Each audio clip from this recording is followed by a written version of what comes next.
রংপুর প্রতিবাদী নাগরিক মঞ্চ আজকে আমরা একটি প্রেস বার্তা নিয়ে এসেছি যে করাতিগ্রাম শিমুলতলা রংপুরে কিছুদিন পূর্বে নদীগর্ভে তলিয়ে গেছে প্রায় কিছু অংশ এবং অনেক বসত বাড়ি, এবং আজকে এন্ডির বান্ধব তলিয়ে যাওয়ার পথে আমরা অনেক মেমোরেন্ডাম দিয়েছি, বিধায়কের কাছে গেছি, সাংসদের কাছে গেছি, ডিপার্টমেন্টের কাছে গেছি, কোনো ধরনের কাজ আমরা দেখতে পাচ্ছি না।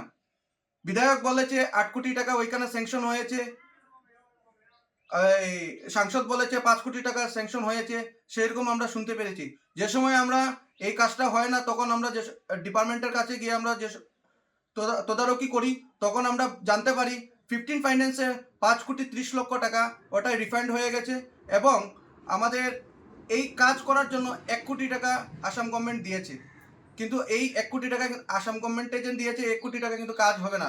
তৎক্ষণাৎ আমি আমাদের বিধায়ক মীরকান্তি সুমের সঙ্গে দেখা করি এবং উনি যে আমাকে বলেছেন যে আমি ঠিকাদার রেডি করে রেখেছি, ডিপার্টমেন্টলি ওরা করাচ্ছে না, তাদের মধ্যে একটা ঠিকাদার নিয়ে একটি মতবিরোধ আছে, তার কারণে হয়তো এই কাজটা হচ্ছে না। কিন্তু আমরা তো এখন অসহায় হয়ে আছি।